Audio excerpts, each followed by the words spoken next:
편안한 저녁 보내고 계십니까? 뉴스와이드 저는 이상훈입니다. 실무 협상이 성과를 못 내면서 윤석열 대통령과 이재명 민주당 대표의 영수회담이 불발되는 것 아닌가란 전망까지 나왔지만 이 대표가 다 접어두고 만나겠다 이렇게 밝힌 뒤 일정이 전격적으로 합의됐습니다. 오는 29일 월요일 오후에 열립니다. 자, 그리고 한국 남자 축구가 파리올림픽에 출전하지 못하는 참사가 발생했습니다. 피파 랭킹 134위인 인도네시아의 승부차이 끝에 패하면서 탈락한 건데요. 지금 축구협회가 또다시 맹비난을 받고 있습니다. 자, 이런 이슈들과 함께 저는 1분 뒤에 돌아오겠습니다.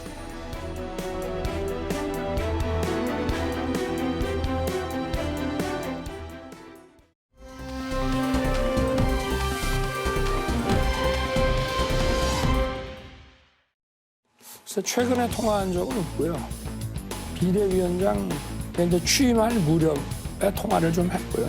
제가 총선 끝나고 보자고 했습니다. 그리고 본인도 그렇게 하겠다고 하고. 이번 선거 어차피 저를 보고 찍어줘봤자 저는 나중에 쫓겨날 거라고요. 저 그렇게 만만하지 않습니다. 저는 여러분을 위해서 총선 이후에도 제 역할을 다할 겁니다. 자, 요즘 정치권의 관심사 중에 하나가 윤석열 대통령과 한동훈 전 국민의힘 비대위원장 간의 이상기류가 흐르고 있다. 이 얘기가 계속 지속되고 있고요. 뭔가 타결이 안 되고 있는 상태잖아요. 이와 관련해서 뭐 정치권 계속 말은 많은데요. 그래서 화면으로 좀 보겠습니다. 새롭게 보도를 통해서 알려지는 내용들이 조금씩 연일 나오고 있어요. 지금 이런 내용도 좀 알려졌는데요. 총선 직후에 비대위원직 사퇴 의사를 한동훈 전 위원장이 대통령실 쪽에 전달을 했다. 자, 그렇다면은 이제 선거 패배 이후에 뭔가 결심을 하고 미리 연락을 취했다 이런 거잖아요. 그러면은 통상적인 같으면은 그런 내용이 전달되면 오고 가는 얘기 중에 전화 통화도 하고 구체적으로 뭐 만나고 위로도 하고 뭐 이런 게 통상 생각이 드는데 그 이후에 전화 통화가 없었다는 거죠, 지금. 이런 내용들이 좀 뒤늦게 요즘에 보도가 되고 있습니다. 하나 더 보죠. 또 다른 내용이 알려지는데 최근에 윤석열 대통령이 한 전 위원장에게 오찬 회동을 제안했는데 건강상 이유로 거절했다는 내용이 이미 뭐 알려졌잖아요. 그런데 그 시점으로 지금 보이는데 이복현 금융감독원장 이분은 사실은요 윤석열 대통령뿐만 아니라 한동훈 전 위원장 다 가까운 인물로 좀 보이잖아요. 근데 두 사람의 만남을 시도했지만 성사되지 않았다. 이렇게 얘기까지 지금 나오고 있는 상황입니다. 자, 관련 목소리가 좀 하나 있어요. 들어보겠습니다. 그래도 당의 비상대책위원장을 맡았고 이런 자리에 와서 안타까운 얘기도 하고 정담도 나누고 그렇게 했으면 좋았을 텐데 뭐 가까운 비상대책위원들하고만 식사를 했다는데 이 밥 먹는 사람들도 가려서 먹냐. 오늘 좀 왔으면 좋았을 텐데는 아쉬운 얘기를 내가 했죠. 대통령은 그때 즉답을 안 하셨고 뭐 이제 옆에서 초청이 안 된 거냐 된 거냐 뭐 이렇게 이제 묻다 보니까 연락이 안 됐다 그렇게 얘기를 하신 것 같아요. 자, 소영주 민주당 부대변인 나와 계신데요. 이제 제3자 시각에서 보시기에 지금 한동훈 전 위원장이 윤석열 대통령과의 만남을 피하고 있다고 봐야 된다 이렇게 판단하십니까? 그렇죠. 어떻게 그러니까 이거는 이제 됩니까? 작심을 했다. 그러니까 이 부분에 대해서는 이제 작심까지는 조금 너무 좀 그 어떤 앙심을 품은 것 같으니까 결심을 했다. 이제 더 이상 윤석열 대통령과는 엮이지 않겠다. 라는 어떤 의지를 보여준 거라고 봅니다. 예. 그러니까 그 전까지 한동훈 준비대장과 윤석열 대통령의 사이를 보면 거의 근 20년 동안의 예. 어떤 인연이 있잖아요. 예. 그리고 이제 뭐 우리가 흔히 말하는 어떤 그 형과 아우의 그런 관계 속에서 업무를 쭉 해왔는데 이번에 그 총선이 끝나고 나서 한 전 비대위원장을 대하는 대통령의 태도가 굉장히 기분이 안 좋았던 것 같아요. 그러니까 이제 뭐 선거 기간 내에도 한동훈 전 비대위원장이 이제 그만두겠다는 얘기를 한 2번 정도 했다는 보도가 있지 않았습니까? 예. 그러니까 그 정도는 선거 내내 윤석열 대통령의 어떤 이런 여러 가지의 어떤 총선에 임하는 부분들, 소통에 문제가 있었다라는 것이고 저는 크게 봐서는 이젠 더 이상 소모품이 되지 않겠다 얘기를 한 것 같아요. 첫 번째 뭐냐면 야속하고 회한도 들었을 것 같아요. 왜 그러냐면 홍준표 시장을 이제 비견이 됐을 겁니다. 예. 선거가 끝나고 나서 본인이 한동훈 전 비대위원장은 다 책임지겠다 하고 갔는데 홍준표 대구시장이 막 비난의 어떤 메시지를 날릴 때 예. 거기에 대해서 누구도 한동훈 전 비대위원장을 보여주지 않았어요. 특히나 윤석열 대통령이 홍준표 전 시장을 저녁에 만나서 만찬까지 즐기는 사이에 예. 한동훈 전 비대위원장은 따로 부르는 것도 아니고 직접 전화한 것도 아니고 비대위원과 섞어서 점심을 먹는 거예요. 내가 그 정도밖에 안 되나? 나 쓰고 버렸구나라는 생각을 분명히 가질 수 있다. 먹은 게 아니라 먹자고 제안한 거죠. 이게 제안한 게 그런 것이죠. 이게 제안한다는 게 내 수준이 그건가? 그리고 직접 전화를 한 것도 아니라 애둘러서 거쳐서. 보좌진을 통해서 예. 전달이 됐다. 그러니까 이제 윤석열 대통령이 스스로 거리를 두다 보니 나는 그냥 일단은 어떤 윤석열 대통령 이번 총선에 하나의 소모품으로서 끝났구나라는 생각에 이제는 지금 나타나서 병풍이라든지 정치적인 소모거리로는 휘둘리지 않겠다. 그래서 내공을 쌓은 뒤에 가겠다는 것이고 제일 제가 눈여겨봤던 거는 홍준표 대구시장이 계속 배신 예. 한동훈 전 비대위원장을 막 이렇게 비난했잖아요. 그런데 한동훈 비대위원장이 딱 마지막에 주말에 한번 페이스북에 올렸습니다. 배신하지 않을 사람은 국민뿐이다. 그게 뭐냐면 이제는 국민 외에는 예. 뭐 윤석열 대통령과의 관계든 국민의힘의 그 누구와의 관계도 배신이라고 하더라도 나는 그 결정을 가지고 가겠다. 저는 그래서 이미 저는 결별을 선언했다고 봅니다. 자, 송영훈 전 국민의힘 중앙선대위 대변인 나와 계신데요. 지금 이렇게 뭐 만남도 이루어지지 않고 있고 전화 통화조차 이루어지지 않고 뭔가 갈등처럼 비춰지는 게 계속 이어지고 있잖아요. 이렇게 되면은 보수 진영 전체에 이게 부담 타격 아닙니까 지금? 이 자체가 지금? 이런 소모적인 논란을 빨리 종식해야죠. 종식하는 방법은 간단합니다. 대통령께서 뭐 비서실장이나 다른 분을 통해서 할 것이 아니라 원래 한동훈 비대위원장과 가까운 사이 아니십니까? 예. 직접 한번 좀 통화를 해서 식사를 초청을 하고 두 분 만나서 허심탄회하게 대화를 하면 됩니다. 그리고 한동훈 비대위원장도 이런 전화가 오면은 흔쾌하게 대통령께서 부르면 달려가야죠. 근데 지금 그런 모습은 아니잖아요. 그러니까 두 지금 분- 당의 일각에서는 한 전 위원장을 향한 약간의 비판적 시각까지 나오고 있는 상황이거든요. 그래서 왜 그런 거를 거절하고 응하지 않는가? 이건 겁니다, 지금. 제가 그래서 대통령과 한동훈 비대위원장 두 분 모두께 예. 좀 고언을 드릴 수밖에 없는 게 일단 대통령께서는 한동훈 비대위원장께 직접 좀 연락을 하시면 좋겠어요. 왜냐하면 한 위원장이 어쨌든 여당의 총선 승리를 위해서 분골쇄신해서 뛰었지 야당을 위해서 뛴 거 아니지 않습니까? 그러면은 그 노고를 좀 위로하고 이렇게 격려하는 자리를 직접 한번 제안을 해주시면 마음을 푸는. 사실은 지난주 일주일 됐어요. 그 제안과 거절이 있은 지 일주일 지났으면 건강도 그래도 어느 정도는 회복이 되지 않았을까요? 그렇습니다. 그럴 가능성이 크기 때문에 직접 한번 좀 제안을 하시면 좋겠고요. 그다음에 한동훈 비대위원장도 대통령께서 부르면은 가서 그 식사를 같이 하는 게 예의죠. 국가 원수에 대한 예의입니다. 예. 그리고 대통령의 일정이라는 것은 쉽게 바꾸기도 어려운 것이고요. 그러니까 예. 빨리 좀 그 만나셔서 이런 소모적인 그 논란을 줄여갔으면 좋겠습니다. 지금 저희도 이렇게 이런 자리에 나와서 야당에서 나오신 분들로부터 이렇게 비판을 받고 있지 않습니까? 빨리 좀 종식을 해야죠. 약간 좀 답답하다 이런 표정으로 말씀을 좀 하신 것 같은데요. 자, 그리고요. 이게 좀 지난 얘기지만 총선 날 이 직전이라고 할 수 있죠. 4월 1일 지금 이렇게 알려지고 있는데 그 당시에 있었던 일도 이게 또 뒤늦게 요즘에 알려지고 있는데 화면으로 정리해 보죠. 여기 보시면요. 지난 1일이에요. 4월 1일이잖아요. 그때가 윤석열 대통령이 의료개혁 그리고 의정 갈등 관련해서 대국민 담화를 발표했던 날인데 그 직전에 앞서서 의대 증원 유연화 이런 걸 요청하면서 본인이 사퇴 의사를 밝혔다. 그런데 대국민 담화에서는 유연화라보다는 의대 정원 2,000명 이런 거 더 꼼꼼하게 계산해서 산출한 거니까 변함이 없다. 그러면서 기존의 입장을 강조하는 그런 내용을 담은 담화가 있었거든요. 그리고 담화가 끝난 뒤에 한동훈 전 위원장은 다시 사퇴 얘기를 꺼내면서 반발했다. 이런 게 또 다시 뒤늦게 알려지고 있는 상황이거든요. 이 상황이요. 자, 그럼요. 고즈음에 윤석열 대통령의 담화 내용 중에 핵심 그리고 한 전 위원장이 고즈음에 입장을 낸 게 있어요. 들어보겠습니다. 2,000명이라는 숫자는 정부가 꼼꼼하게 계산하여 산출한 최소한의 증원 규모이고 이를 결정하기까지 의사단체를 비롯한 의료계와 충분하고 광범위한 논의를 거쳤습니다. 국민의 건강과 직결된 문제이기 때문에 숫자에 매몰될 문제는 아닙니다. 조속히 국민을 위한 결론을 내줄 것을 강력하게 요청드렸습니다. 자, 저는 요청과 함께 사퇴 의사를 밝혔다. 이런 게 좀 뒤늦게 알려지면서 보도가 되고 있어요. 김진욱 전 민주당 대변인. 정치권의 이제 시각 중에 하나는 지금 이런 상황이 이어지는 걸 보니까 각자의 길을 가기로 한 거 아니야. 특히 한동훈 전 위원장이 자기의 길을 가기로 뭔가 거리를 두면서 이런 거 아니냐라는 판단 시각까지 있거든요. 이건 어떻게 좀 판단하실까요?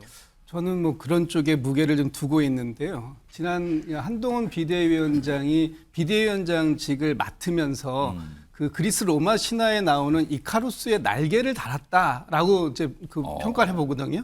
근데 한동훈 위원장 입장에서 지금 상태에서 윤석열 대통령의 지지율이 지금 취임 이후에 23, 24까지 내려가는 역대 최저치, 사실상의 레임덕에 들어갔다고 하는 그런 수치까지 떨어지는 이 상황에서 대통령과 함께 가면 갈수록 본인의 이 밀랍 날개가 다 녹아가는 상황이 올 것이다. 그래서 결국은 추락하는 그런 상황을 맞지 않을까라는 생각이 들어요. 그래서 지금 상태라면 한동훈 위원장은 윤석열 대통령과 가급적 멀리 떨어지면 떨어질수록 본인이 더 높은 곳까지 날아갈 수 있는 그런 날개를 유지할 수 있다라고 본다면 굳이 지금 한동훈 전 비대위원장이 윤석열 대통령과의 어떤 만남 또는 함께하는 모습 이런 것들을 가질 이유가 전혀 없다. 그래서 본인이 지난번 SNS에서도 밝혔듯이 한동안 좀 이 상황을 본인이 좀 성찰하고 또 좀 공부하면서 이 난국을 타개할 만한 어떤 시간적 여유를 좀 가지려고 하는 모습들을 보이고 있는 것이다라고 봤을 때 당분간 뭐 윤석열 대통령의 지지율이 갑자기 뭐 반등해서 엄청나게 올라가가지고 윤석열 정부에 대한 지지가 높아진다면 또 모르겠습니다만 그렇지 않는 이상은 한동훈 전 비대위원장과 윤석열 대통령이 같은 배에 다시 한번 타기에는 좀 어렵지 않을까라는 생각이 듭니다.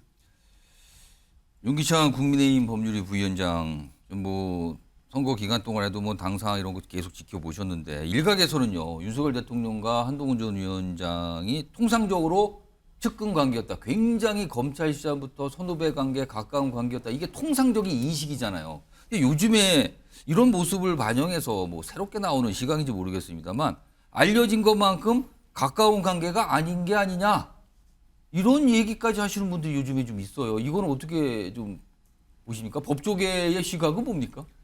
인간적으로 관계가 뭐 아주 깊다라고 보기는 어렵죠. 그런데 이제 그렇습니까? 업무하면서 업무적 능력이 뛰어나기 때문에 그러니까 업무에서는 윤석열 대통령이 조금 앞서갔잖아요. 연배로서 보면. 그러다 보니까 윤석열 대통령이 가는 곳마다 한동훈 전 장관이 이제 를 발탁해 갔던 것이죠. 그래서 그건 업무적 역량이 뛰어나기 때문에 같이 업무를 해왔던 것이고 이것이 인간적 관계로 깊어졌다라고 저는 아직까지 보기는 어려워요. 그런데 한동훈 전 비대위원장이 현재 그 대통령과의 갈등이 있다라고 보기는 저는 어려운 것이 그 애들이 아니시잖아요, 두 분 다. 그렇기 때문에 이거 공적으로 보게 되면 일단 위로 문제는 사실은 위로를 위한 어떤 모임 문제는 이제 곧 될 것 같고요, 제가 보면. 그 다음에 이제 한동훈 전 비대위원장 입장에서 보면 본인이 앞으로 정치적 행보를 어떻게 할 것인지에 대한 계획이 아직 안 섰겠죠. 계획이 서야지만 만들어서 대통령하고 뭐 상의한다든가 도움을 요청한다든가 뭐 요구한다든가 하지 않겠습니까? 그리고 대통령 입장에서 보면 한동훈 전 비대위원장이 비대위원장직을 끝낸 이후에 또 정부나 용산의 어떤 직을 맡길 이런 계획이 아직 없겠죠. 그러니까 대통령 입장에서도 긴히 만나가지고 한동훈 전 비대위원장과 얘기할 이유가 아직 없는 거예요.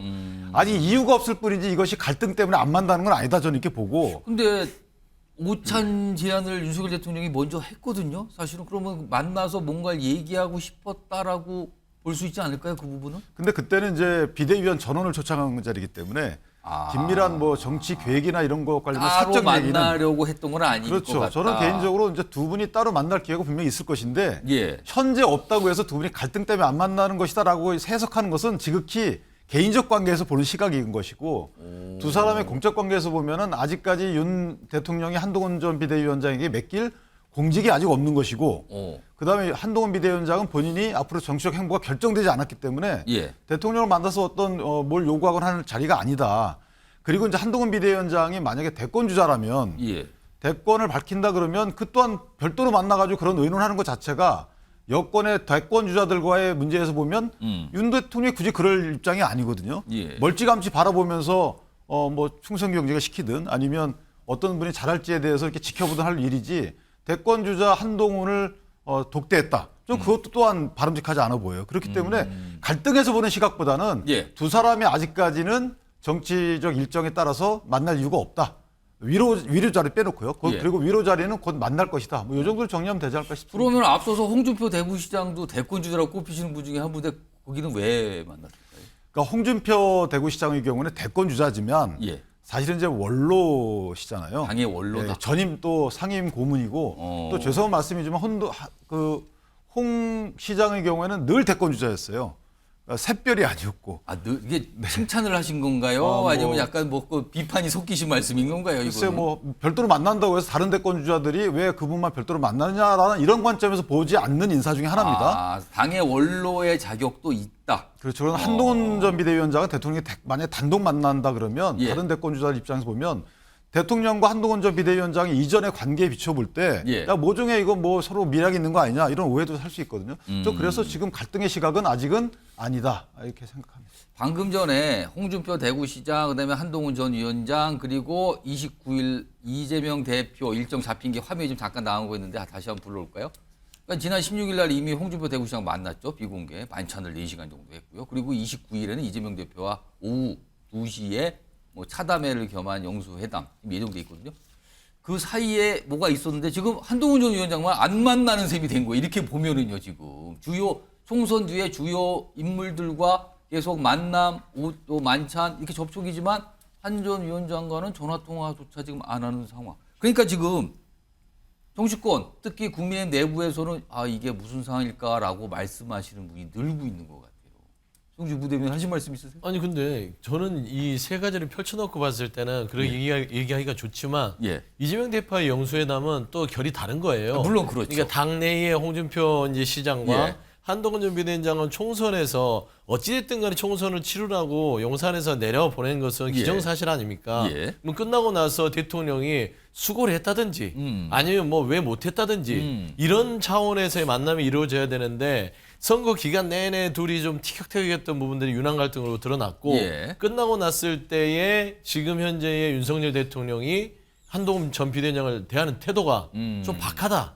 라는 차원에서의 홍준표 대구시장과의 비교지. 예. 그리고 거기에 이제 함수가 엮인 게 홍준표 대구시장이 한동훈 전 비대위원장을 얼마나 또 이렇게 비판했습니까? 예. 그 기간 동안 이루어지면서 오해가 생겼다라는 것이고 용수회담은 이거는 국정 동력에 있어서 심각하게 어떤 지지율이 하락하니까 예. 어떤 돌파구로서 이재명 대표를 지금 골격적으로 찾은 부분이기 때문에 예. 저는 이 선상에서 어떤 지금 해석이 그러면은 좀 제가 어렵지 추가 않나. 짧게 질문드리면 한 전 위원장을 지금 당장 만나거나 접촉하는 거는 지금 당장 대통령 입장에서는 급하지 않다. 급하지 이렇게. 않다고 봅니다. 어. 그러니까 이거는 공개적으로 만날 예. 필요 없이 제가 개인적인 판단이라면 그냥 예. 윤석열 대통령이 말씀한 대로 20년간의 어떤 인연이 있잖아요. 예. 그러면 따로 전화를 해서 어. 좀 제가 그렇게 좀 대역을 하면 동훈아 형인데 예. 잠깐 좀 만나서 우리 조용히 얘기 좀 하자. 아. 뭐 서운한 거 있었냐 이러면서 이렇게 따로 좀 관저를 부르든지 해서 안 알려지고 둘이 풀면서 가야 되는데 이게 공개적으로 드러나면서 이게 윤한 갈등으로 표면화된다라는 측면에서는 좀 지롭지는 않아요. 근데 저는 이럴 수도 있다고 봐요. 예전에 문재인 전 대통령이 쓰신 책에 보면 예. 노무현 전 대통령이 이제 문재인 대통령께 정치하지 마라 이렇게 얘기했다고 하잖아요. 그렇습니다. 아끼기 때문에. 그러니까 이게 나중에 윤 대통령이 한동훈 전 비대위원장을 봤을 때 내가 해보니까 정치하지 마라 이렇게 얘기할 수도 있어요. 그러니까 아직 이건 개인적인 뭐 사감의 문제가 아니고 뭐 또 한동훈 전 비대위원장과의 갈등이나 미워하기 때문에 문제가 아니고 본인이 해보니까 한동훈 전 비대위원장 이렇게 지켜보셨을 거 아니에요? 그러면은 내 정치해보니까 한동훈 전 비대위원장 너도 정치하지 마라 이렇게 하실 수도 있지 않을까 싶기도 합니다. 표면상으로 점심에 초대를 다 같이 해서 초대했다는 것은 한동훈 전 비대위원장은 자존심 상하죠. 그 전에 미리 좀 뭔가 둘이서 교감이 예, 있었으면 되는데 20년을 하고 예. 이번에 희생했는데 정말 그 좀 야속하고 해안이 들지 않겠냐 저는 그런 또 생각이 듭니다. 알겠습니다. 지금 정치권이 모르는 뭐가 있을 수도 있어요. 알려지지 않았지만 접촉이 있었을 수도 있고요. 그러나 아직은 전해지는 바는 없는 상황이고요. 다른 내용들이 조금씩 뒤늦게 알려지고 있습니다.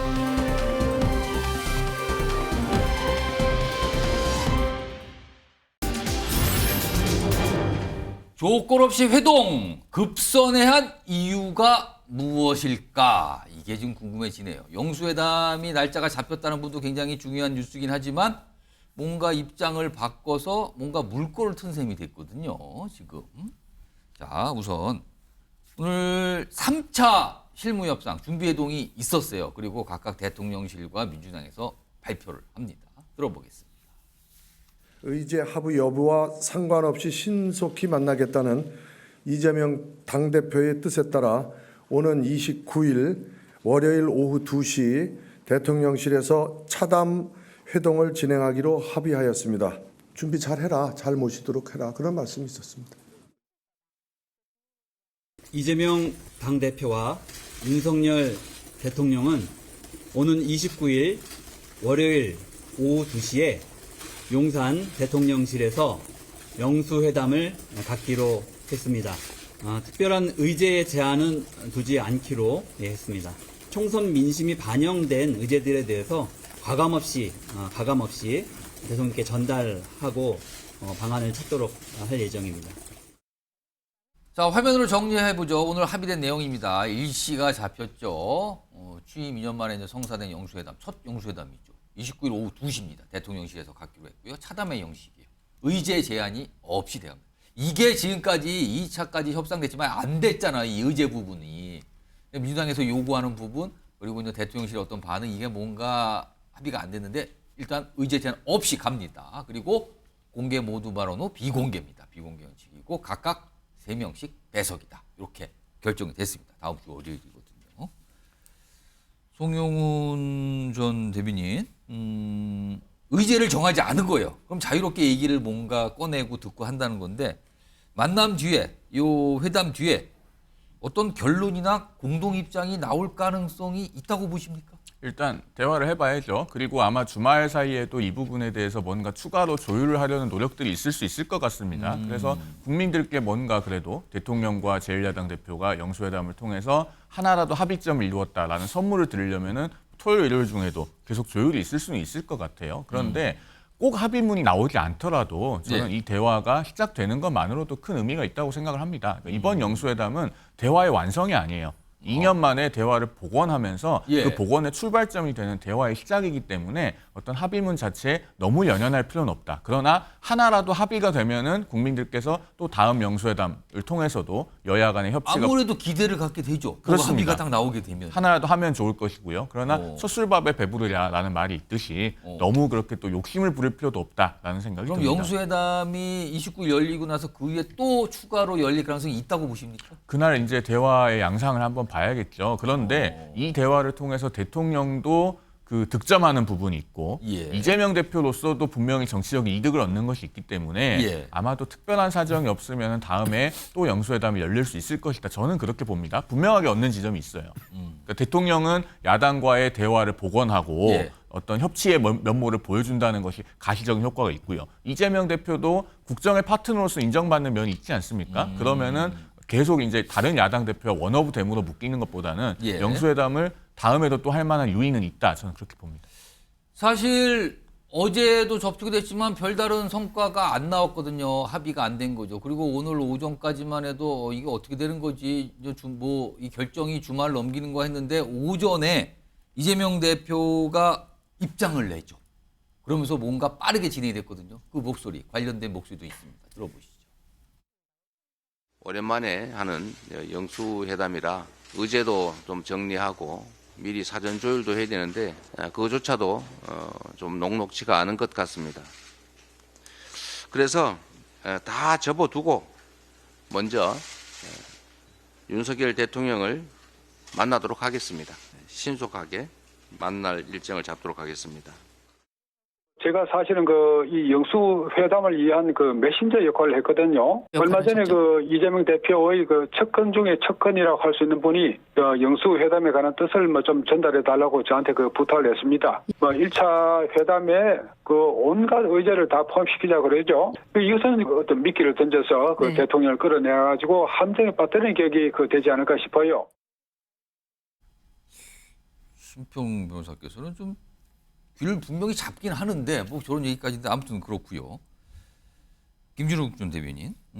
이재명 대표가 사실은 전격적으로 의제 관련된 부분에 입장을 바꾼 거예요. 그동안 민주당에서는 몇 가지 뭐 내용을 직접 공개했지만 뭐 정치가 다 알려졌거든요. 몇 가지 의제에 대해서 대통령과 협상해서 이런 거는 이미 다 결론을 좀 내고 가야 된다 이런 거였는데 그게 안 됐거든요. 합의가. 근데 오늘 전격적으로 의제 이런 거 다 접어두고 만납시다라고 했습니다. 입장을 바꾼 이유가 뭘까요? 글쎄요, 뭐 이제 지금 이재명 대표 입장에서 오늘 보면 상당히 큰 결단을 한 겁니다. 그동안 윤석열 대통령과의 대화를 꾸준하게 요구해 왔는데 예. 그 부분에 있어서 윤석열 대통령이 한 번도 받아준 적은 없습니다. 그랬는데 이번에 이제 윤석열 대통령이 총선에서 참패하고 나서 예. 이 격앙되어 있는 민심을 수습하는 차원에서 그런 어떤 해결책 차원에서 이재명 대표와의 만남을 전격적으로 또 제안한 거 그렇습니다. 아닙니까? 그런데 이제 이재명 대표 입장에서 보면 사실은 어떤 성과를 내기 위해서는 사전에 의제를 좀 조율하고 만나는 것이 가장 성과를 내기 쉬운 방법입니다. 그렇죠. 거의 마무리가 된 상태에서 최종적으로 마지막 얘기를 하게 되면 어떤 결론이 나오고 성과가 있겠죠. 합의된 바가 있겠고. 그럼에도 불구하고 대통령실에서는 아무런 조건 없이 일단 만나자. 우리 지금 만나 일단 아무것도 없이 만나라고만 얘기했던 것이거든요. 그래서 이런 상태에서는 사실은 어떤 그 국민들이 기대하는 성과를 내기는 상당히 어려움이 있겠다라는 생각을 했지만 그럼에도 불구하고 국민들께서 지금 영수회담을 어쨌든 이루어지길 바라고 계시고 이렇게 해서 무산이 되면 안 된다. 어떤 이 국정의 동력을 조금이라도 만들어 가야 되는 부분이 필요하지 않겠느냐. 라고 이제 생각들을 하고 계시기 때문에 이재명 대표 입장에서도 그렇다면 일단 내가 모든 걸 다 접겠다. 그리고 일단 만나서 총선에서 나왔던 이 민심 이거를 확실하게 전달하겠다. 그리고 뭐 그 과정에서 대통령께서도 일정한 양보를 하고 본인이 또 변화하고 소통하고 협치하는 모습을 보이겠다고 하니 일단은 뭐 기대감을 가지고 가 보는 거겠죠. 근데 저는 뭐 큰 기대를 하기는 사실은 지금은 어려운 상황이 아닐까라는 생각은 듭니다. 왜냐하면 대통령께서 어느 정도 뭔가를 내놓으실 그 본인도 이 지금 민생을 어떻게 가져가겠다 또는 앞으로 국정 운영 방향을 이렇게 바꾸겠다라는 구체적인 말씀을 하실 수 있는 상황이어야 될 텐데 아마 지금 그런 부분들은 안 보이거든요. 그래서 이번에 어떤 그런 타협점들이 나오지 않는다면 국민들께서는 대통령이 변화하겠다고 말은 했지만 실제 변화의 의지는 읽히지 않는구나라고 이해할 수도 있기 때문에 대통령께서도 상당한 부담감을 좀 가지셔야 될 것 같습니다. 일단 오늘 오전에 이재명 대표가 약간 선회한 달라진 입장을 내고 빠르게 협상이 이루어지면서 바로 일정이 잡혔습니다. 자, 그러면은 사실은 제1야당의 대표로서 영수회담을 한다는 거 어떠한 뭐랄까요? 어떠한 계획, 어떤 구상을 갖고 임할 거 아닙니까? 화면을 좀 보겠습니다. 이재명 대표로서는 어떤 득실이 있을 거예요. 이 영수회담에 대해서. 일단 의지에 대한 조건 없이 회동을 하게 됐어요. 자, 그렇다면은 얻는 건 무엇일까? 여기 보면 좀 여러 가지 분석이 나오는데 그 중에 내용들을 좀 정리해 봤는데 국정 운영의 동반자로서의 존재감이 부각될 수 있다. 그렇습니다. 대통령과 제1야당 대표가 만나서 국정을 논의한다는 이 자체만으로요. 그리고 거대 야당으로서 전국의 주도권을 좀 선점하는 효과가 있다. 왜냐하면 오늘같이 전격적으로 입장을 바꾸면서 만납시다. 일정 잡읍시다. 항상 뭔가 좀 주도한 느낌이 오늘 있는 거거든요. 자, 그러나 영수회담을 했는데 구체적인 만약에 성과가 없어요. 그렇다면은 그럼 빈손회담인데 못하러 만났습니까? 결과가 없지 않습니까? 이런 비판이 특히 민주당 내에서도 나올 수 있다는 거죠. 이런 거는. 이건 부담 아니냐 이렇게 좀 분석이 되는데 서영주 부대변인. 영수회담을 통해 이재명 대표가 얻을 수 있는 득실 어떻게 좀 분석하실까요? 득실 아까 나온 대로 이 주도권 부분에 있어서 가져온 것이다. 그러니까 이번에 이 의제를 가지고 1, 2차 계속해서 삿바싸움을 했던 부분에서 지금 이재명 대표가 판단한 것 같아요. 이게 길어져봤자 결국에 영수회담 부분들을 야당이 발목 잡아서 깼다라는 부담을 가져올 수 있기 때문에 아니다 그러면 그냥 모든 의제를 논하자고 하면 좋다 받아버리자. 그래서 이 영수회담의 어떤 주도권을 가져온 것이에요. 그러니까 이제 영수회담이 주는 의미는 그냥 이론적으로 저렇게 보이지만 중요한 건 영수회담을 야당이 적극적으로 추진했다. 그러면 이제 숙제는 윤석열 대통령한테 지금 간 겁니다. 결국에는 그렇게 갔는데 야당 측에서는 민주당 측에서는 충분히 어떤 기회를 줬어요. 이제 정치하는 대통령 되겠다고 했거든요. 예. 그래서 정치하라고 판을 깔아줬습니다. 이번 총선 민심에서 한 두세 가지가 눈에 띄어요. 그렇지 않습니까? 민생 회복이라는 물가, 예. 그다음에 말하자면 최수근 상병에 있는 수사회합, 세 번째 의대 종업 문제들, 이태원 참사에 대한 이런 부분들, 민생 입법 여러 가지 몇 가지가 있는데 그 말하자면 예상 문제를 던졌으면 예. 그 해답을 준비할 시간을 준 거예요. 근데 지금 좀 어리석은 게 모든 의제를 갖고 들어가잖아요. 그럼 이재명 대표 스타일상 그거를 봐주지 않습니다. 1번부터 5번까지 할 걸 1번부터 20번까지 얘기를 하죠. 그리고 나서 공동으로 서로 나중에 백브리핑을 할 게 아니라 각자 하게 되면 예. 그 각 항목별로 이번에 이 영수회담의 성과에 별로 얻을 게 없었다. 전혀 이 윤석열 정부는 바뀌지 않는다라는 예. 혹독한 평이 나올 수가 있어요. 그런데 그 의제를 좁혀서 한 서너 개를 줬을 때는 예. 만약에 윤석열 대통령이 정치를 한다 그러면 하나 정도는 내가 받을 테니 내 거 한 두세 개 정도는 이렇게 갑시다.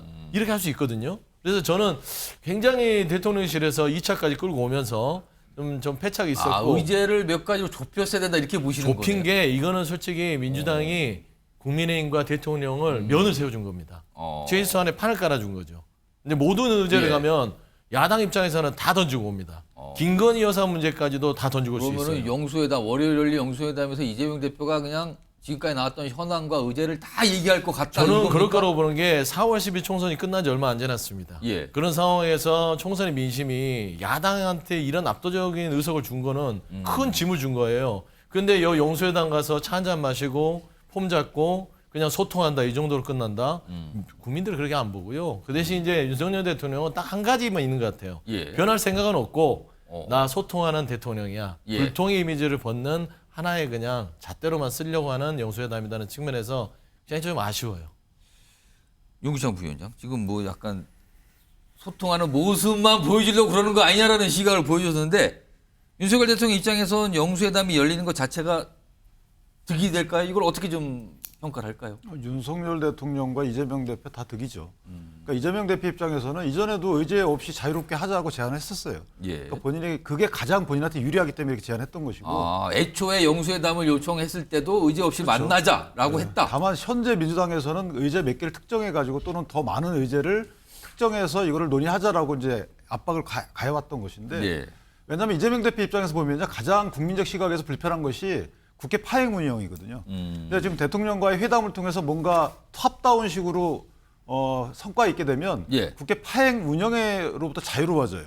비판이 훨씬 줄기 때문에 저는 개인적으로 상당히 이재명 대표한테 유리한 영수회담인 것이고 또 하나는 이제 의제가 없게 되면 사실은 이제 모든 의제에 대해서 대통령과 자유롭게 의견 나누잖아요. 예. 이건 그냥 의견을 들어주는 차원이 아니고 저는 의제가 없지만 의제가 몇 개 정해진 거잖아요, 사실은. 사실 이미 뭐 알려졌거든요. 뭐 총리, 의제 가능성에 총리 대해서는. 이중 문제도 논의될 거고, 그다음에 예. 민생회복지원금 문제도 논의될 거고, 또 때에 따라서는 뭐 최상병 특검 문제도 당연히 논의될 거고, 이런 식으로 논의가 다 된단 말이죠. 예. 그러나 두 분 입장에서 보면 어떤 것들에 대해서 합의를 이끌어내야 될 이런 강박관념이 있을 겁니다. 그래서 분명히 성과가 나올 거예요. 적든 크든. 이게 다음에 다시 만나죠. 이런 거는 제가 볼 때는 그런 식으로 끝나지는 않을 거고, 예. 한두 가지는 분명히 성과를 냅니다. 민생회복지원금이라도. 그렇다면 그 성과를 토대로 해가지고 앞으로 이제 전국 주도해 나가겠죠. 그 성과를 토대로 해서 대통령은 대통령 중심으로 지도해 나가려고 할 것이고 예. 이재명 대표는 이재명 대표 중심으로 지도해 나갈 것인데 문제는 이제 이 이후에 그 각 여당의 반응도 문제인 것이고 예. 일단 국회에서 또 어떤 논의가 그걸 뒷받침되느냐의 문제가 있겠지만 어쨌든 향후에 이것이 플랫폼이 돼서 협치의 모델이 성립된다면 예. 저는 개인적으로 약간씩 양보하는 문화가 정책돼 갈 수 있다. 왜냐하면 국회에서 이게 만약에 바텀업식으로다가 성숙돼서 올라오게 되면 실제 예. 그렇게 안 돼 왔거든요, 여태까지. 이게 진영이 얽매이다 보니까 국회에서는 늘 논의되는 게 논의 자체가 안 됩니다. 예. 그냥 만권 조정이 무력화시키고 그냥 거대 야당 힘으로 통과시키고 하다 보니까 거부권 행사하고 이런 그 여태까지 루틴이 한국 정치를 이 지경에 이른 거죠. 그래서 만약에 두 분이 이런 그 한국 정치의 루틴을 깬다면 저는 진짜 지도자들이라고 생각합니다. 예. 그래서 지금의 각 진영에 기댄 뭐 루틴을 반복하지 않고 한두 개 성과라도 내서 예. 이것을 만약에 앞으로 통치나 국정 운영이나 야당 운영의 동료로 삼는다 그러면 저는 이재명 대표가 새로운 평가를 받을 것이다. 이렇게 생각합니다. 자, 영수회담 날짜는 잡혔어요. 자, 그런데요. 다음 준비된 내용은 이 영수회담이 오늘 일정이 잡혔는데 어제 저녁에 이재명 대표는 조국 혁신당 대표를 만났습니다. 그러면서 좀 길게 식사도 하면서 얘기를 많이 나눴다고 하는데 일단 화면 좀 볼까요? 그 어제 내용을 좀 정리해봤어요. 두 대표가 악수하는 사진만 인물만 딱 따왔는데요. 가운데 좀 불구스름한 글씨로 보이죠? 고량주를 한 병씩 마셨다 그래요. 독주를. 그렇다면 저녁을 하는데 반주치고는 굉장히 이른바 세게 마신 거거든요. 어제 술을. 그러면서 뭔가 공동법안과 정책 추진, 특정 의제 없더라도 상시 회동하자 이런 얘기를 나눴다고 알려지고 있어요. 다음 하나 더 보죠. 구체적으로 어떤 얘기들이 있었는지를. 끝나고 나서 이 2시간 30분 동안 비공개 만찬을 했는데 끝나고 나서 이제 설명이 잠깐 서면으로 나왔어요. 그래서 이재명 대표는 조국 대표를 향해서 우리 사회의 개혁에 선도적 역할을 해달라 이렇게 당부를 했다고 그러고요. 조국 대표는 이재명 대표에게 민주당이 수권 정당으로서 책임과 역할을 다해주길 바란다 이런 얘기를 했다고 짧게만 소개가 됐어요. 짧게만. 근데 2시간 30분 동안 독주를 가길병씩 먹을 정도로 얘기를 했으면 저것만 얘기한 것 같지는 않거든요. 아무리 봐도요. 근데 아주 핵심만 뽑아서 뭐랄까요? 조금 이렇게 선별해서 공개를 한 것 같거든요. 자, 그럼요. 이와 관련된 어제 이 만찬을 하기 전에 이재명 대표의 모습 그리고 조국 혁신당 관계자의 어떤 설명도 있었습니다. 들어보시죠. 조국 대표가 먼저 연락이 온 게 맞는지. 제가 연락했어요. 선거 후에 제가 연락도 드렸지만 이런저런 얘기들을 좀 나눌 필요가 있어서 제가 저녁 한번 하자고 했습니다. 이번 선거도 같이 사실은 역할을 나눠서 치렀기 때문에 앞으로 전국 상황에 대해서도 서로 교감할 것이 좀 있어서 같이 한번 대화를 해볼 필요가 있습니다. 다양한 경로로 범야권의 목소리를 경청하는 어떤 영수회담 전 준비 과정의 일환이다. 저는 그런 측면이 있다고 생각합니다. 조국 혁신당의 입장을 충분히 들을 수 있는 경청할 수 있는 자리였다. 범야권 연석회의 즉 이제 민주당을 포함한 7개 야당이 연속해서 회의를 할 것이냐, 회의할 필요가 있겠느냐, 그런 형식을 굳이 가실 필요가 있겠냐. 이제 굳이 그럴 필요 없지 않을까. 송영우 전 대변인. 사실 얼마 전까지 며칠 전만 했어도요. 대표적으로 정성호 민주당 의원이었어요. 이재명 대표가 아주 가까우신 걸로 통하는. 뭐라고 얘기했냐면 조국 대표 아직 국회의원 아니다. 범야권 연석회의 제안 이거 좀 문제 있는 거 아닙니까라는 취지로 거절의 취지로 이렇게 언론에 항상 얘기를 했거든요. 다른 분도 마찬가지예요. 그런데 어제 전격적으로 이재명 대표가 연락해서 만났어요. 이재명 대표는 왜 연락해서 조국 대표를 만나려고 했을까요? 일단은요. 지금 민주당 내부에서 이재명 대표와 이재명 대표 측근들 간의 역할 분담이 상당히 전략적으로 잘 되고 있는 걸로 보입니다. 역할 분담을 하고 있다고요? 그렇습니다. 그러니까 정성호 의원은 조국 대표를 겨냥해서 아직 국회의원도 아니다. 이렇게 하면서 한 번 평가절을 하고 약간 배드캅 역할을 하는 거죠. 그러면서 이재명 대표는 그 다음 날 조국 대표하고 전격적으로 이렇게 회동을 하면서 뭔가 어떤 굿캅 같은 이미지를 가져가는. 그리고 뭔가 풀어내는 이미지. 영수회담도 마찬가지입니다. 사실은 천준호 비서실장이 어제 의제 조율에 관해서 잘 안 되는 것에 대한 약간 아쉬움이 있는 것처럼 그렇게 브리핑을 했는데 오늘 아침에 이재명 대표가 영수회담 조건 없이 받겠다고 했잖아요. 그런데 그걸 최고위원회 모두 발언에서 했습니다. 최고위 모두 발언은 원래 메시지를 다 세심하게 준비를 해요. 그러면은 저는 민주당이 이것도 전략적으로 계획이 있었을 거라고 보거든요. 조국 대표와의 회동도 마찬가지인데 그러면 어떤 전략적 목표가 있느냐. 제가 봤을 때는 이재명 대표는 조국 대표가 앞으로 대선까지 정치권에 남아있지 않을 걸로 보는 것 같아요. 그렇기 때문에 큰 형으로서의 어떤 이미지 관리하면서 여유를 보이려는 걸로 대선까지 보입니다. 남아있지 않는다는 거는 대법원 판결을 그렇습니다. 대법원 판결 남아있다 이걸 얘기하시는 겁니까? 대법원 지금? 판결이 나오면은 결국에는 일단 정치권에서 내려갈 사람으로 보는 거죠. 그러면은 이재명 대표로서의 다음 과제는 뭐냐면요. 조국 대표 개인을 경쟁자로 보는 것이 아니고 조국 혁신당을 지지했던 그 지지층과의 거리를 관리해야 됩니다. 상황 관리를 해야 되기 때문에 아마 불가근 불가원으로 보는 것 같아요. 그 관리라는 거는 언젠가는 흡수해야 된다 이 생각일까요? 그런 의도가 있을 겁니다. 왜냐하면은 지난번에 이제 그 문재인 전 대통령이 조국 혁신당을 두고 대중정당으로 성장해 나가는 것이 중요하다 그런 멘트를 하지 않았습니까?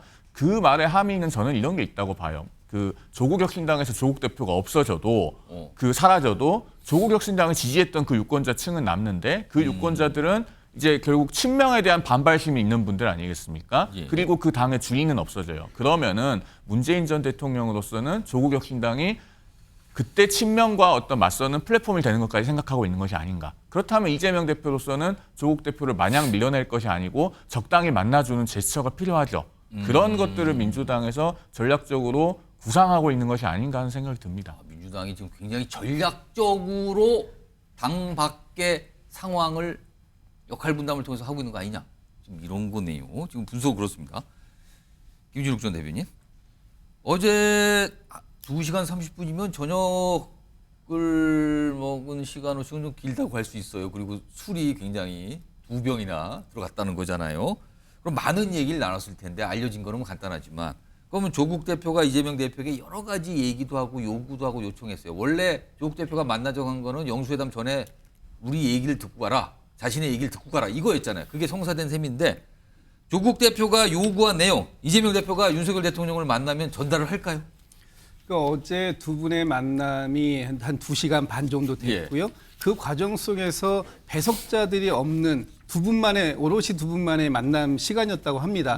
마지막에 이제 두 분이 만남을 끝내고 나서 공동으로 발표할 부분을 배석자들을 불러들여서 아주 간략하게 나왔단 말이에요. 간략하게 정리하고 그러고 헤어졌기 때문에 사실상 2시간 반 중에 거의 2시간 한 20분 정도는 두 분만의 오붓한 시간이었을 것이고 이 분위기 자체가 굉장히 훈훈했던 것으로 이렇게 보입니다. 그래서 지금 이 상황들을 정리해 보면 일단 총선 과정에서 정권 심판론, 윤석열 정부에 대한 정권 심판론을 가지고 사실 민주당과 조국 혁신당은 서로가 서로에게 시너지 효과를 줬던 것도 사실입니다. 그 과정 속에서 많은 이제 그 공감대가 어느 정도 형성됐다 보고요.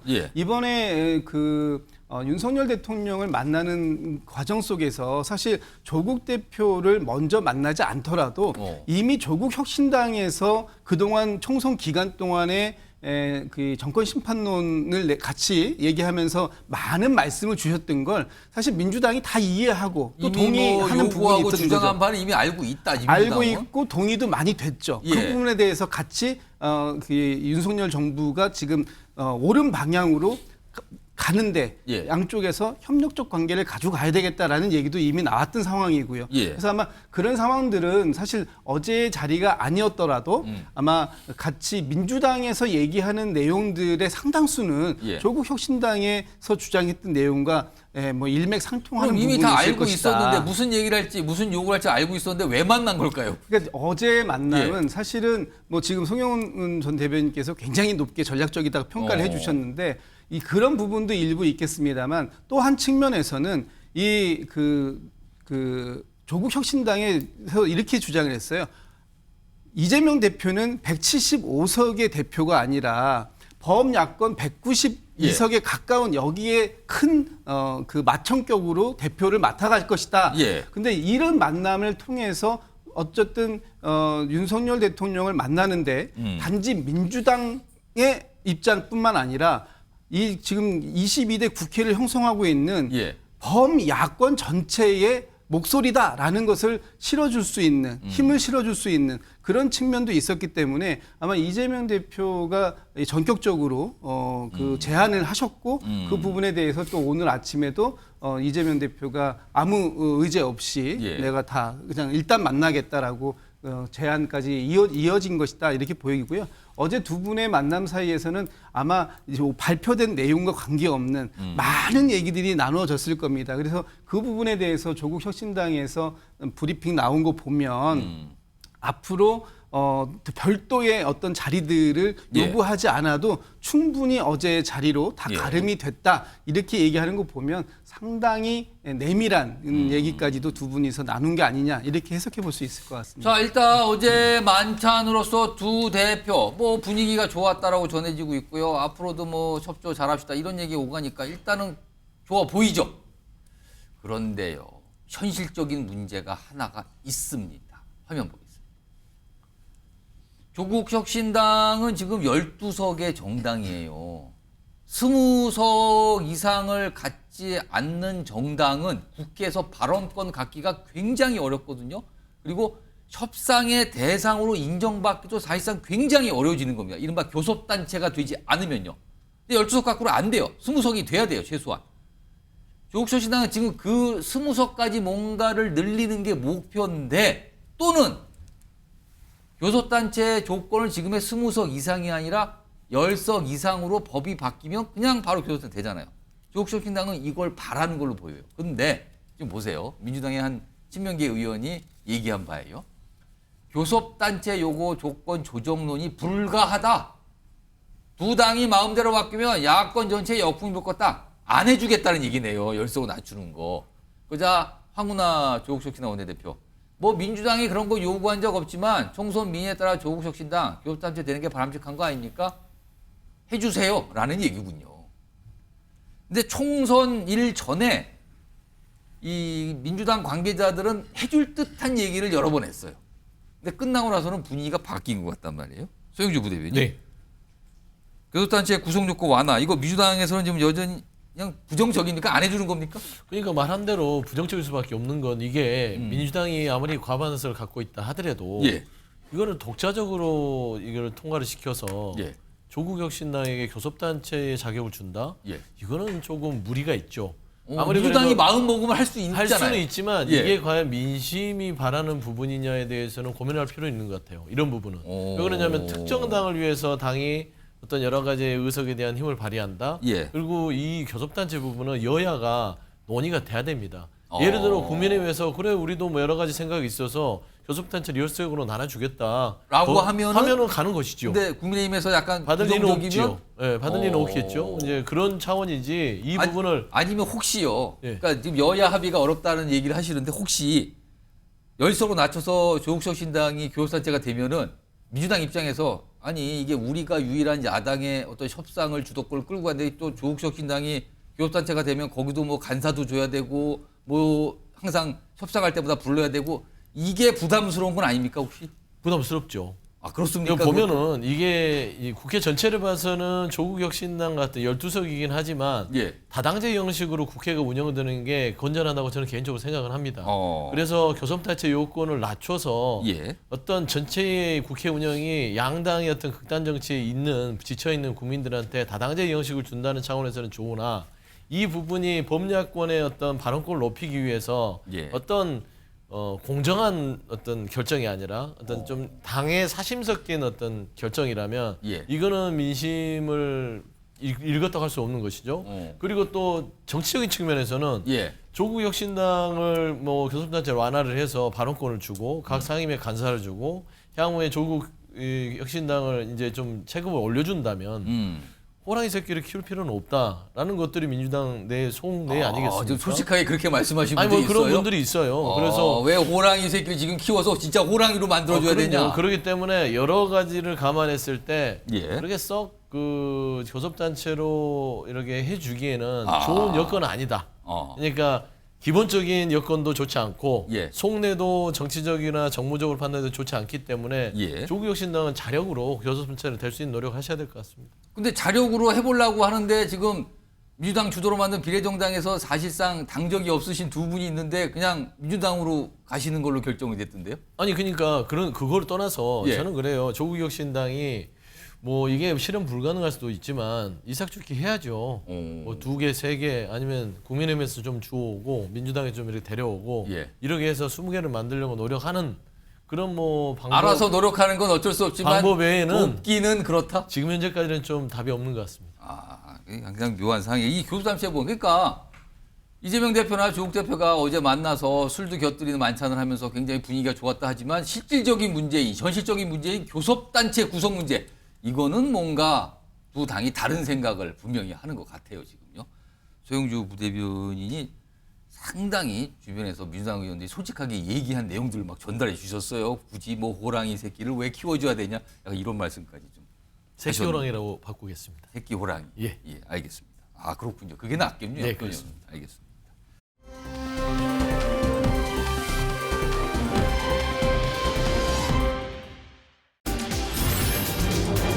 여야 모두 찐 원내대표.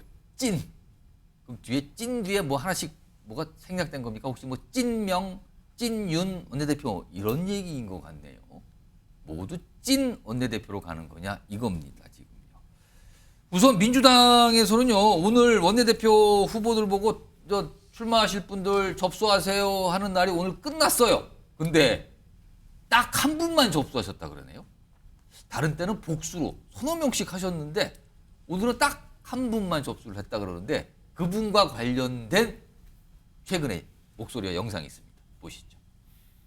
역시 어려운 지역에서 고생하다 저기 박찬대 최고위원 오신 것 같은데 모범적인 네. 그 주인 잘 모시는 우리 후보 잠깐 오시죠.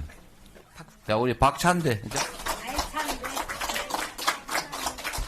우리 박찬대 최고위원. 네. 요새 바쁘실 텐데. 네.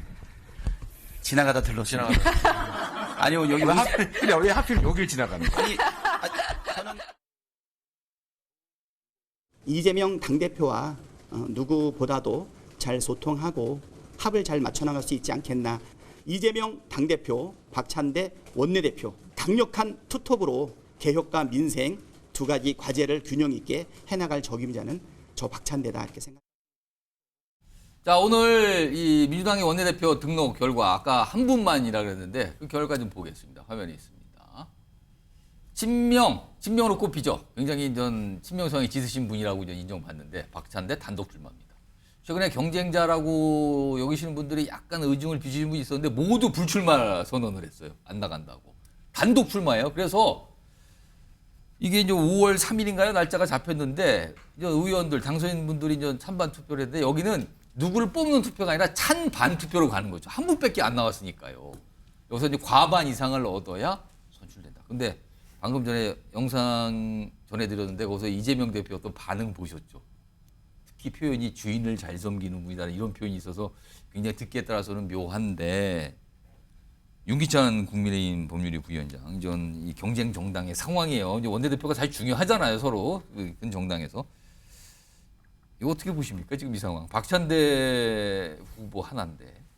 글쎄요.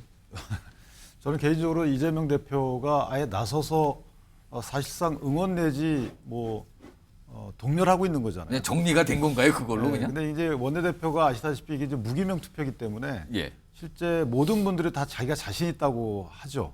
접촉을 해보면 나 당신 찍어줄게 다 이렇게 한단 말이에요. 자신 있다고, 그러니까 여러 명의 후보가 나오셨을 때 자신 있다고 계산한표를 합하면 실제 의원 숫자가 많아요. 그래서 이재명 대표 입장에서 보면 체포동의안 표결 때 아마 트라우마가 좀 있으신 것 같아요. 그래서 본인이 이렇게 지지를 노골적으로 해도 정말 신뢰하는 사람한테 막상 여러 명 나오게 되면 실제 표심이 어떻게 움직일지 모르겠다. 그러니까 아직까지는 좀 불신이 있는 것 같아요.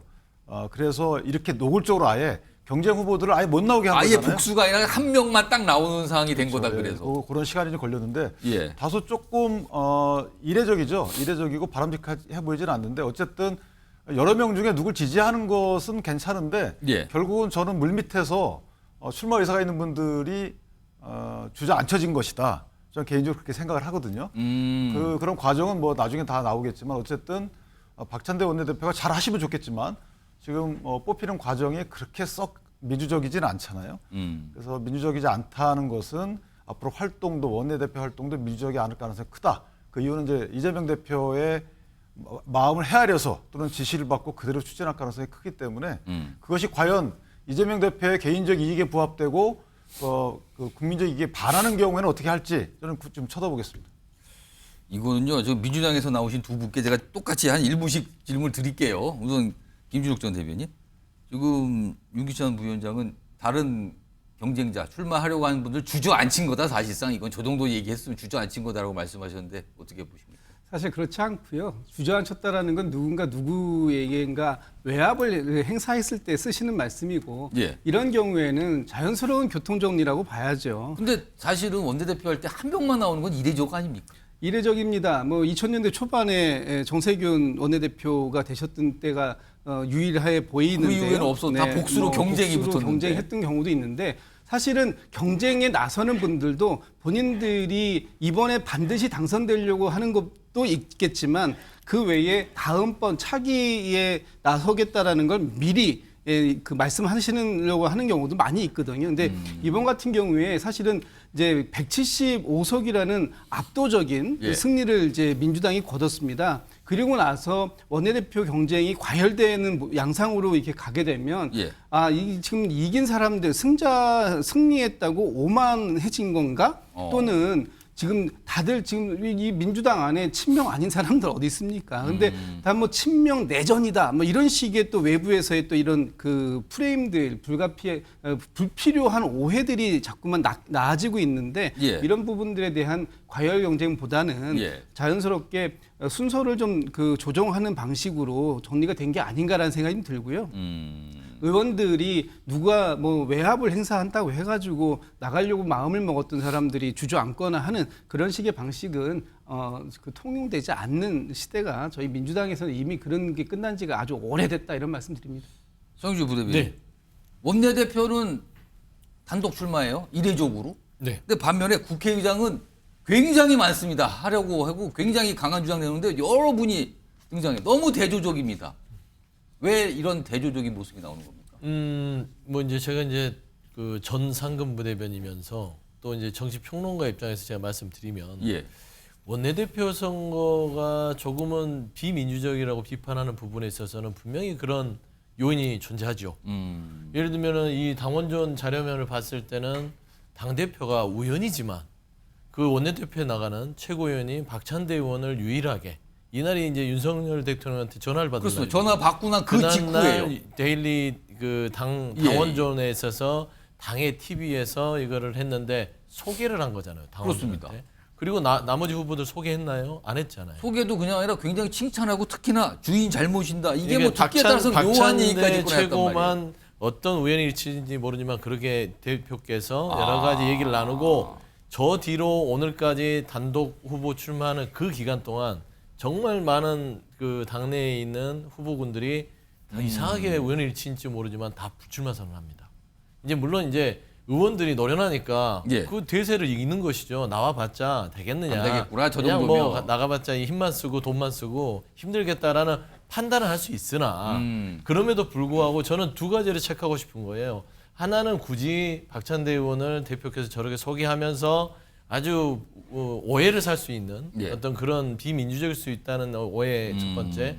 두 번째는 그럼에도 불구하고 대세가 박찬대 의원이라 하더라도 예. 나머지 의원들은 좀 어떤 좀 배포를 가지고 아니면은 설사 희생을 하더라도 이런 비난을 당하지 않도록 출마를 해서 한번 겨뤄보는 것들도 당을 위해서 뭐 하다못해 러닝메이트 형태로 같이 경쟁이라도 좀 하는 하고. 것도 하는 것이고 그래야 차기 후에 1년 뒤에 또 원내대표 출마할 수 있는 거 아니겠습니까? 근데 그런 걸 아예 포기했다는 것 자체가 예. 저는 여러 가지의 어떤 의원들 안에서의 복잡한 신경이 있을 것이다. 라는 측면에서는 뭐 정당 정치의 어떤 규정 아래서는 예. 싹 그러게 건강한 모습은 아니다라고 좀 말씀드립니다. 지금 민주당의 모습이 이래요. 원내대표 관련해서. 그리고 국민의힘 역시 새 원내대표를 이제 뽑아야 되는 때가 오고 있어요. 비슷한 시점에 다 뽑아야 됩니다. 근데 아직은 뭐 후보를 받거나 누가 나간다 이렇게 공식적이진 않지만 묘한 기류가 있고 특정 인물 한 분의 이름이 계속 언급되고 있죠. 그와 관련해서요. 화면 좀 보겠습니다. 윤재호 국민의힘 지금 원내대표, 지금 비상대책위원장 권한대행을 맡고 계신데 어제 이철규 의원과 비공개로 만났대요. 이철규 의원이 최근에 이른바 원내대표 설이 강하게 도는 분이잖아요. 근데 이제 왜 만났냐에 대해서 이렇게 설명을 해요.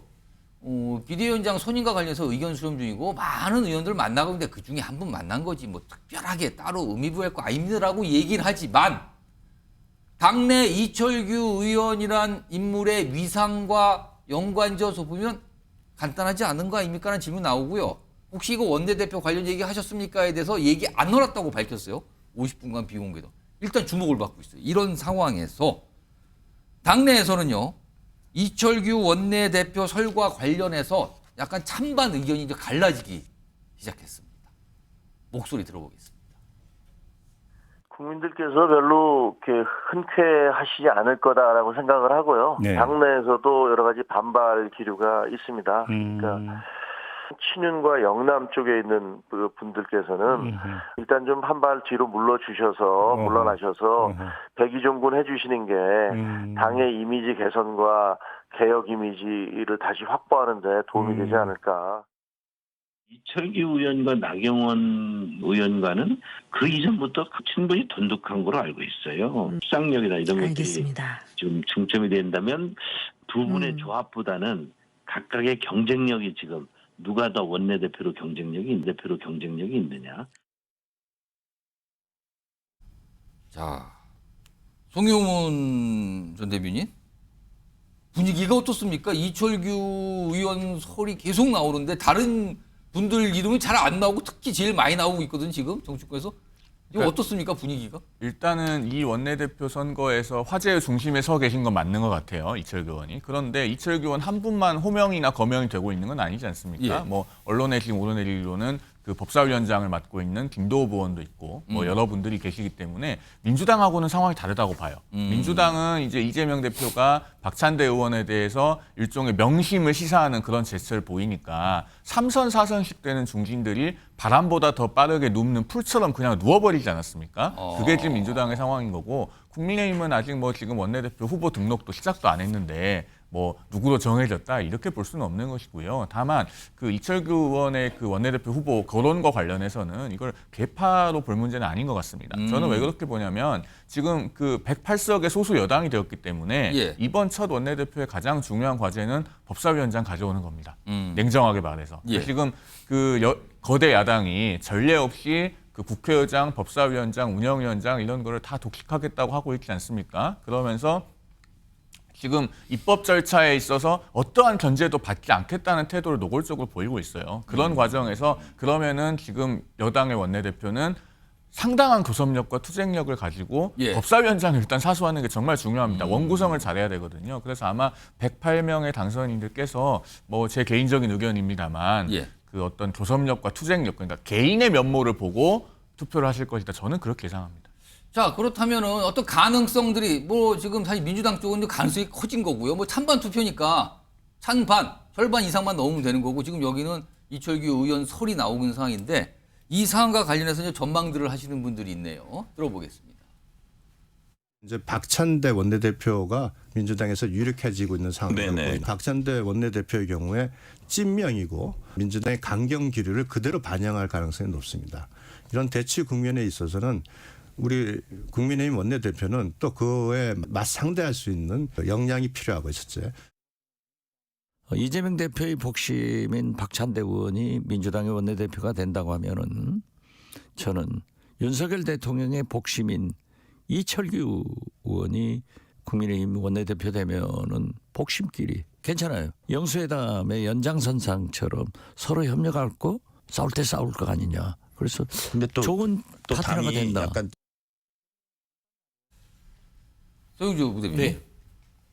아까 제목이 처음에 여야 모두 찐 원내대표.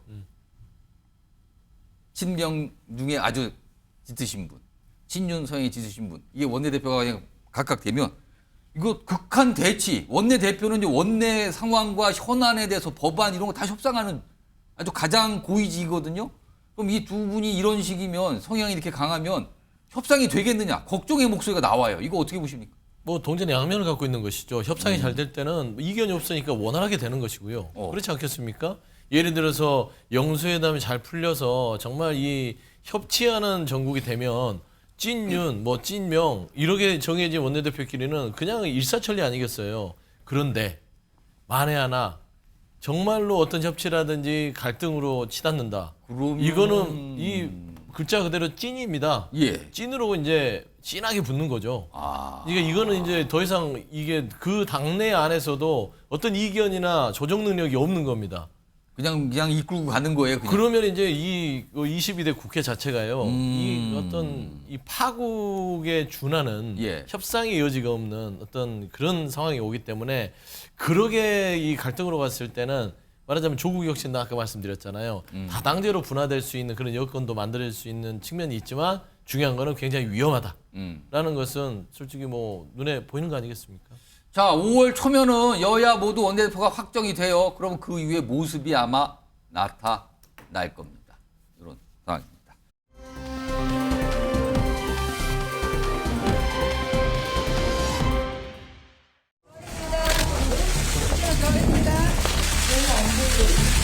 이렇게 양아치같이 하냐? 양아치만 개저씨들 이 너무 많아가지고. 근데 니네 잘 됐다.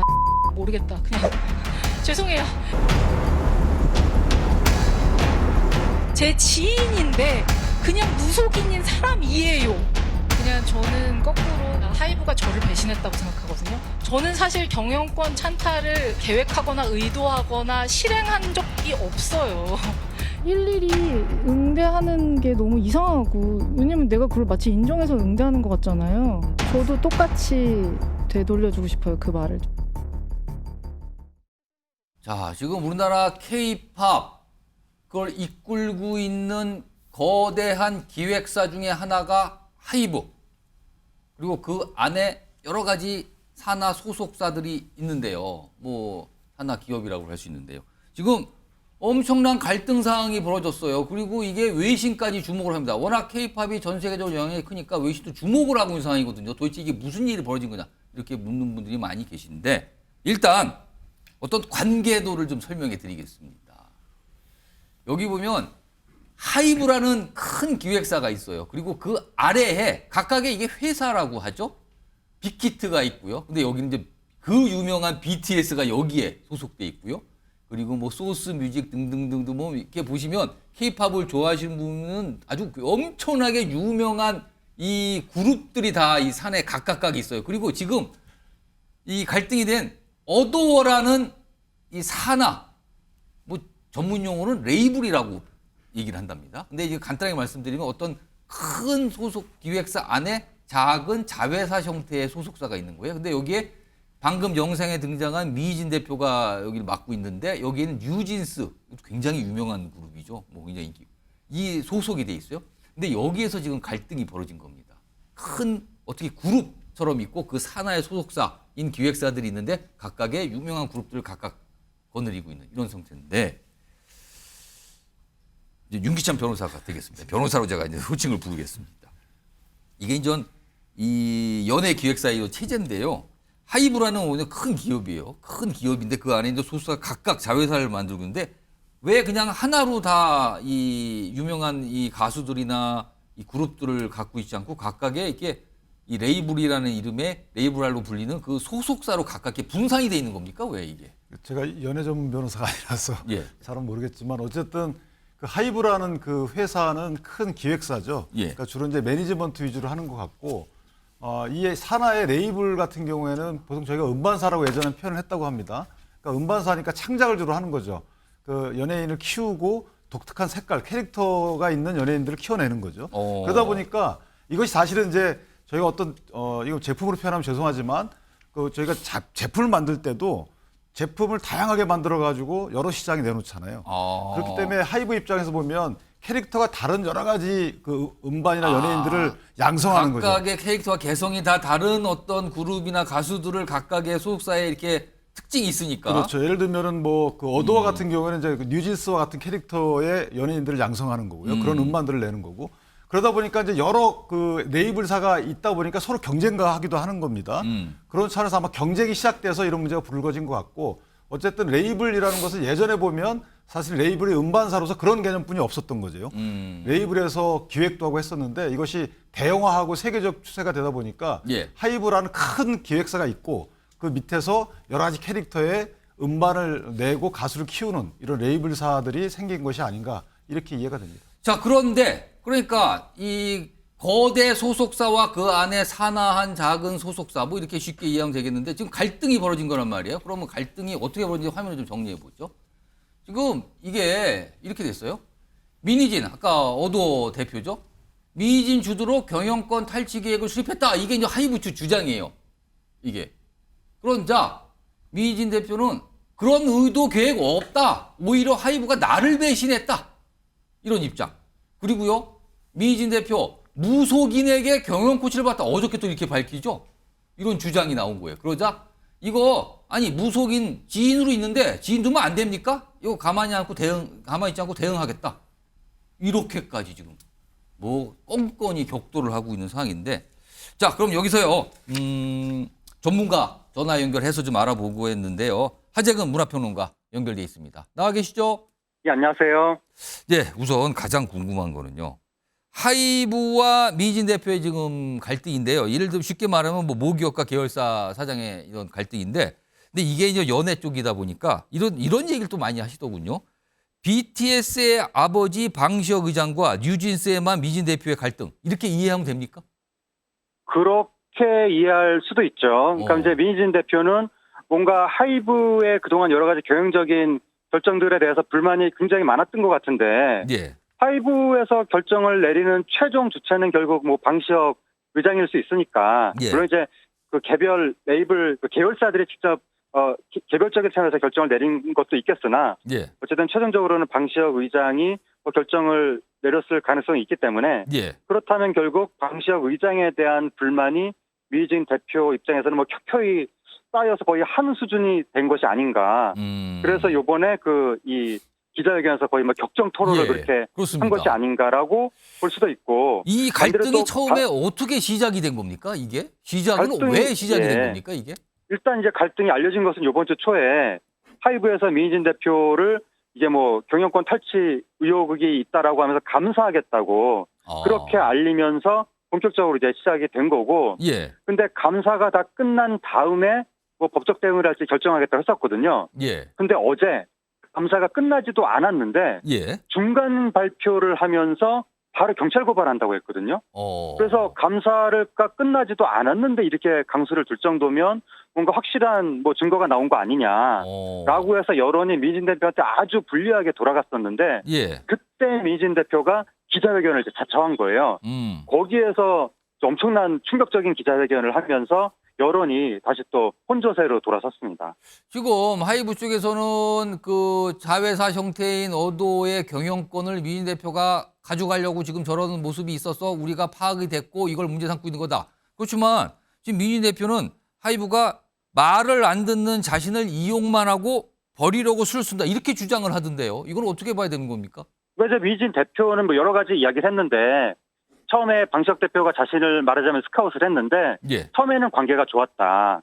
그런데 자신의 걸그룹 뉴진스를 하이브 1호 걸그룹으로 원래 내세우기로 했었는데 갑자기 르세라핌을 먼저 내세웠다.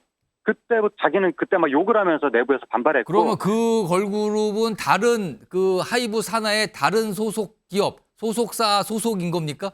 그렇습니다. 소스뮤직이라는 다른 계열사에서 먼저 이제 그 걸그룹을 출시를 한 거예요. 예. 그래서 그때 자신이 막 크게 반발을 했고 그때부터 자신이 찍힌 거 아니냐. 이 분란에 말하자면 트리거가 됐다고 민희진 대표는 표현하거든요. 그때 뭐 그런 식으로 그렇게 얘기한 다음에 그 다음에 또 민희진 대표가 얘기한 것이 뭔가 주주간의 계약이 있는데 그게 외부에 말을 할 수는 없지만 지금 그게 자신한테는 뭐 올무 같고 뭐 노예 계약 같고 이런 식의 표현을 했거든요. 예. 그래서 그 계약에 대해서 수정하는 과정에서 자신과 하이브 사이에 뭔가 지금 관계가 확실하게 틀어졌다라고 얘기하고 있고 또 자신이 하이브 내부에서 내부 고발을 했는데 예. 그 내용도 말을 할 수는 없으나 그 내부 고발 때문에 더 우리 관계가 틀어진 것 같고 그래서 나를 찍어내기 위해서 하이브가 이 소동극을 벌이는 것이다. 나를 모함하는 것이다. 그런 취지로 이야기를 하고 있는 거죠. 지금 하이브 측에서는 고발 조치를 하고 뭐 물증이 있다 이런 식으로 주장하고 어떤 내용을 설명하고 있거든요. 그렇다면 이건 법정 공방이 굉장히 길어지는 겁니까? 이거 어떻게 판단해야 됩니까? 하이브에서는 민희진 대표가 여러 가지 얘기를 했는데 예. 일일이 대꾸할 가치조차 없을 정도로 뭔가 사실이 아닌 것들이 많다라고 하고 있거든요.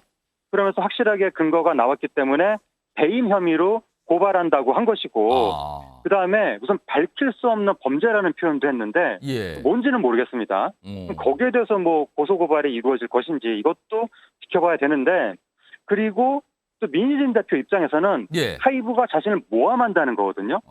그러면 민희진 대표는 또 허위사실 적시에 의한 명예훼손으로 하이브를 고소할 가능성도 있는 거잖아요. 예. 이렇게 상호간에 고소고발이 막 이루어지게 되다 보면 또 이게 뭐 수사라든가 법적 공방으로 이루어질 가능성도 있는데 또 한편으로는 민희진 대표가 예. 굉장히 막 격분하면서도 화해할 가능성은 또 있다고 그랬거든요. 그리고 또 오늘 오늘 아침에 또 어느 라디오에서 이 일을 조용히 해결했으면 좋겠다. 그런 표현도 썼거든요. 예. 그렇다 보니까 이게 고소고발 내지는 진흙탕 싸움으로 갈지 아니면 또 대타결을 하게 될지 이거는 나중에 지켜봐야 될 것 같습니다. 어제 민희 대표가 뭐 굉장히 뭐랄까요 격하다고 할까 이런 기자회견 하는데 그 이후에 여론의 반응은 지금 어떻다고 이해하고 계십니까? 그러니까 이게 그전까지는 민희 대표한테 완전히 불리한 분위기였었거든요. 예. 그런데 그 기자회견을 보더니 2030 세대라든가 직장인들이 뭔가 속이 후련하다 그런 얘기를 하는 거예요. 그러니까 민희진 대표가 그 하이브로부터 자신이 그동안 얼마나 핍박을 받았는지 이거를 막 한풀이 하듯이 얘기를 했거든요. 그러니까 이제 직장인들이 막 거기에 감정이입하면서 직장인의 애환 막 이렇게 된 거예요. 그러면서 이게 약간 예상치 못한 걸로 갔네요. 그럼 반응. 네, 그러면서 이게 대기업 대 개인, 관료 조직 대 크리에이터 이런 구도가 되면서 사람들이 또 약자를 응원하는 그런 게 됐고 민희진 대표가 돌직구로 막 던지니까 야, 우리 사회 약자나 직장인 입장에서 회사한테 저렇게 돌직구 던지는 모습이 심지어 뭐 멋있다 이렇게 생각하는 사람들까지도 나타나고 있습니다. 지금 이게 이제 큰 다툼으로 갔기 때문에 과연 양측의 주장이 맞서는 거거든요. 이거는 좀 지켜봐야 되는 문제고요. 지금 뭐 섣불리 뭐라고 단언할 수가 없어요. 지금요. 이런 가운데 외신도 관심을 갖고 있는데 요거는 화면을 좀 보고 계속 전화 인터뷰 이어가겠습니다. 외신도 관심 있게 보고 반응을 하고 있어요. 지금 여기 보면은요. 미국의 음악 매체에서는 뭐 지금 상황에 대해서 뭐 고발했었다. 그리고 눈물의 기자회견이 열었다. 이런 사실자체도 보도하고 있고요. AFP 통신은 K-팝 BTS 뒤에 있는 한국 회사가 자회사 대표를 상대로 고발장 제출했다. 지금 굉장히 논란이 커지고 있다. 이런 내용들을 계속 보도하고 있습니다. 지금 그러니까 전 세계에서도 관심 있게 본다는 거죠. K-팝의 위상에 따른 어떤 이런 보도인 것 같기도 한데요. 하재근 평론가.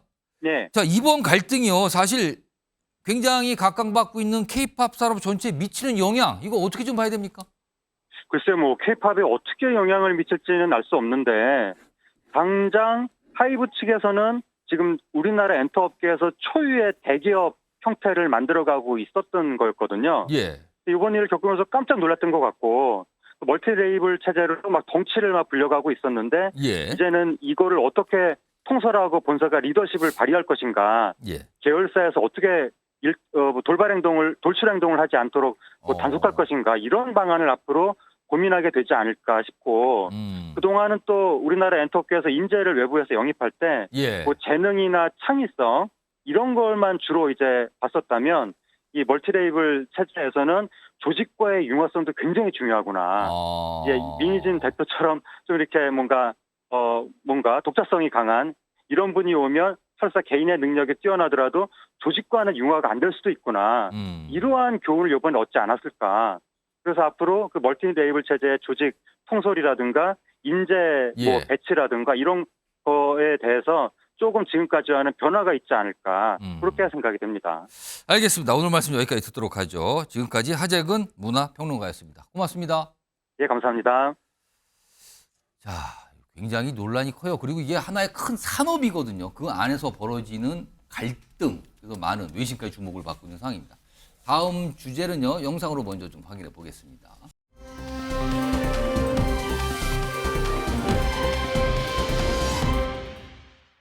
한국 축구 대표팀 임시 감독으로 황선홍 현 올림픽 대표팀 감독을 선임하기로 해서 안 좋게 나왔을 때 어떻게 할 거냐.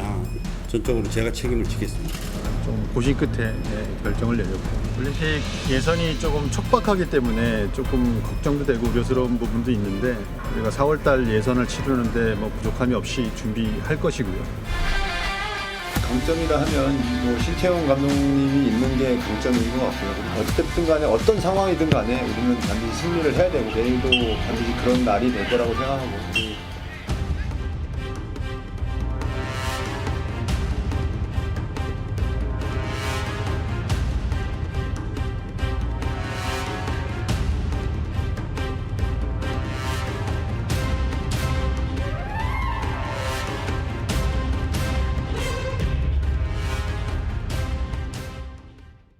자, 황선홍 감독이 이끌고 있는 23세 이하 축구대표팀 아시안컵 8강전, 아시안컵 대회 열렸죠. 이게 사실은 파리 올림픽 예선전을 겸한 대회거든요. 근데요, 인도네시아에게 승부차에 가서 결국엔 졌습니다. 이게 지금 후폭풍이 대단합니다. 지금요. 화면 보겠습니다.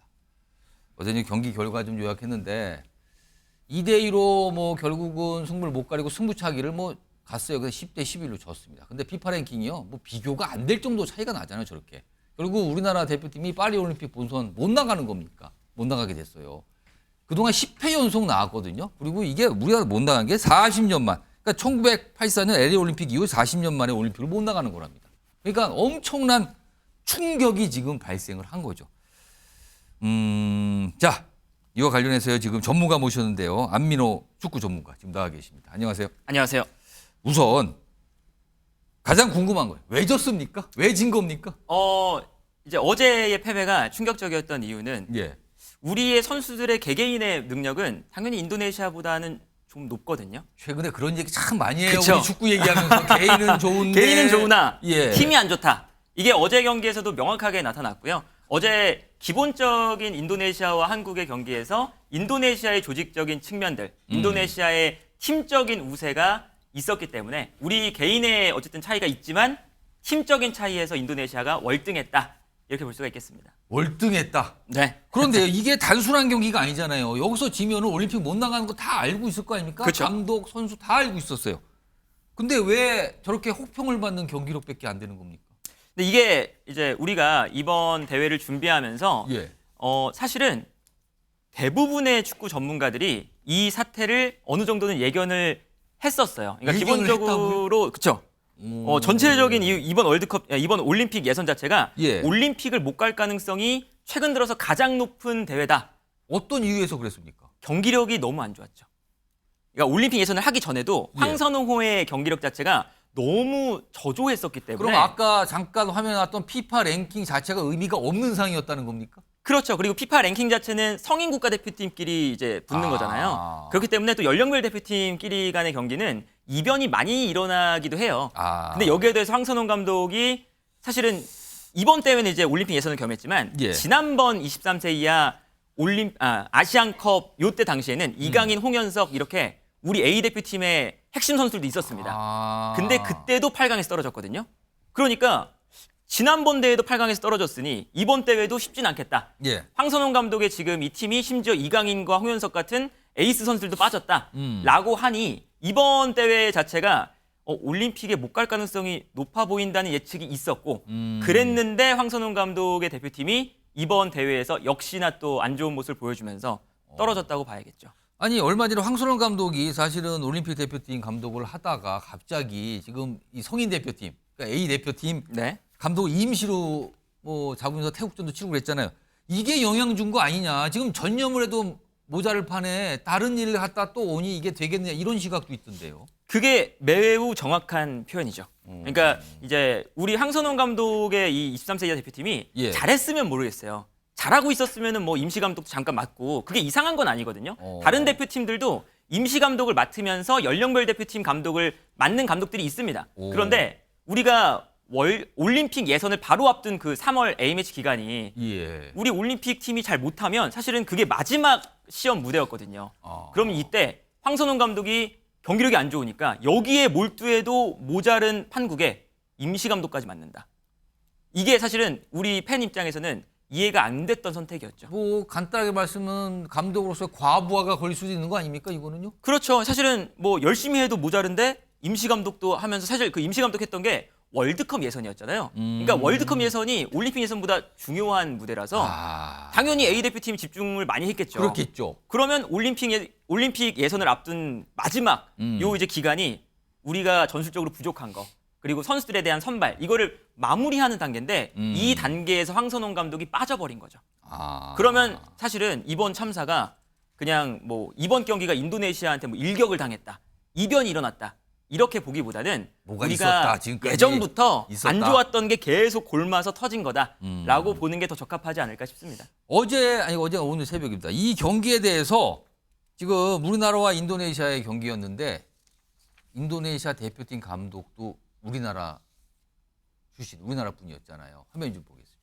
이렇게 또 비교가 됩니다. 지금 황선홍 감독과 인도네시아 대표팀 신태용 감독 나이 차이 한 2살 정도 차이 난다 그러고 코치 경력도 비슷한 시기에 시작됐고 각각의 우리나라에서 굵직한 감독직을 맡고 지금 인도네시아는 신태용 감독에 대한 명망과 신뢰가 뭐 하늘을 찌른다고 그래요. 지금요. 이걸 우리나라 잡았으니까요. 지금. 그렇죠. 이제 우리가 과거에 박항서 감독이 베트남을 이끌고 거기서 돌풍을 일으켰던 것과 마찬가지입니다. 예. 신태용 감독은 이미 그래서 어제 재계약을 발표를 했어요. 바로요? 그렇죠.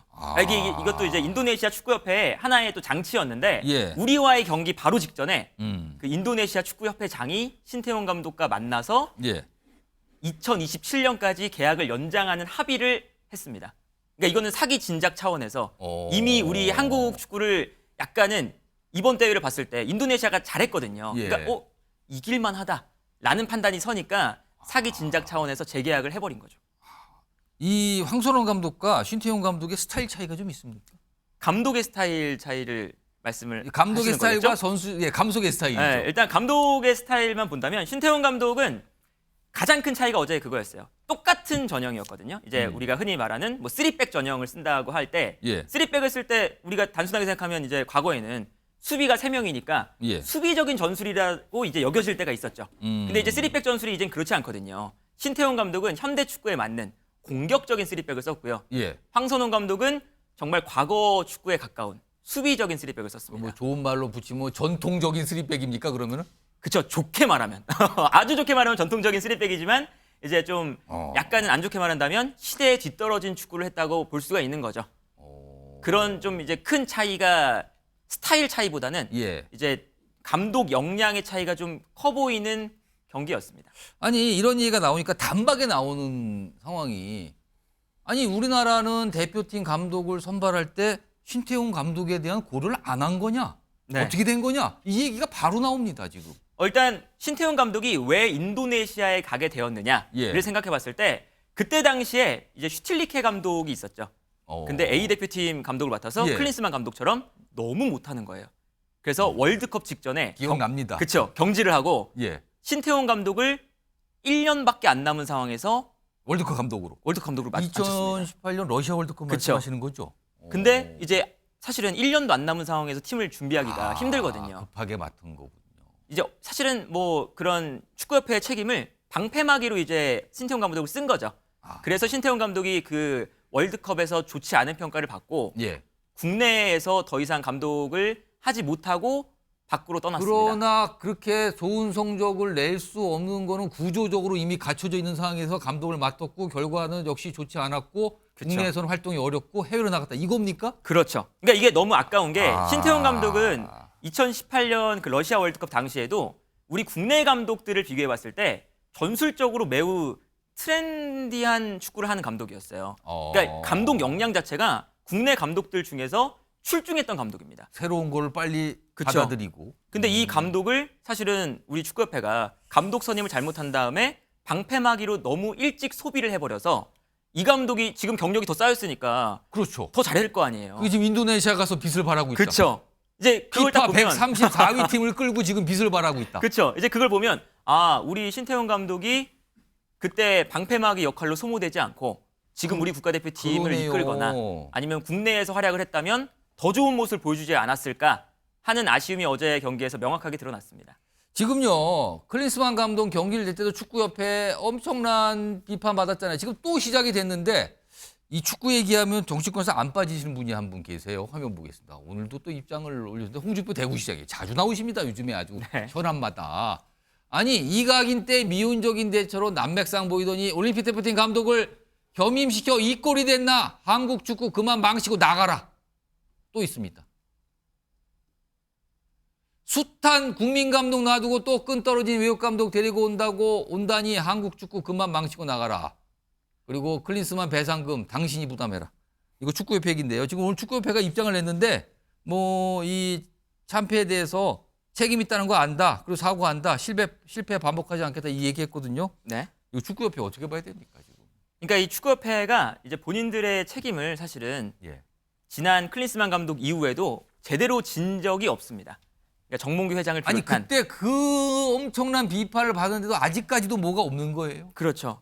그때도 사실은 클린스만 감독이 앞에 나와서 그 카타르에서 한국으로 넘어올 때 혼자 입국을 하면서 거의 기자들에게 둘러싸여서 인터뷰를 했잖아요. 사실 그것도 뭐 클린스만 감독이 못했다는 거 그리고 프로페셔널한 부분이 부족했다는 거를 감안해도 클린스만 감독을 사실 그냥 방패막이로 세워놓고 클린스만 감독에게 모든 책임을 다 묻고 축구협회는 뒤로 빠져 있었거든요. 이번에도 사실은 황선홍 감독이 임시 감독을 맡은 게 어쨌든 축구협회가 그렇게 구상을 한 거잖아요. 그렇죠. 결정이잖아요. 그럼 축구협회의 책임이거든요. 올림픽 대표팀에 이제 집중할 수 없도록 만든 것도 축구협회의 책임이기 때문에 이거는 황선홍 감독 개인만의 문제가 아니라 우리 축구협회가 지금까지 뭔가 이 우리 축구 대표팀을 이끌어가면서 제대로 흘러가지 못하는 모습이 보인다. 이게 구조적인 문제가 훨씬 더 크다고 봐야겠죠. 자, 지금 한 40초 남았는데요. 네. 마지막으로 어떻게 해야 됩니까, 이제? 그러니까 우리 이제 축구협회가 예. 이제 그동안은 사실은 좀 주먹구구식으로 이제 운영됐던 게 있습니다.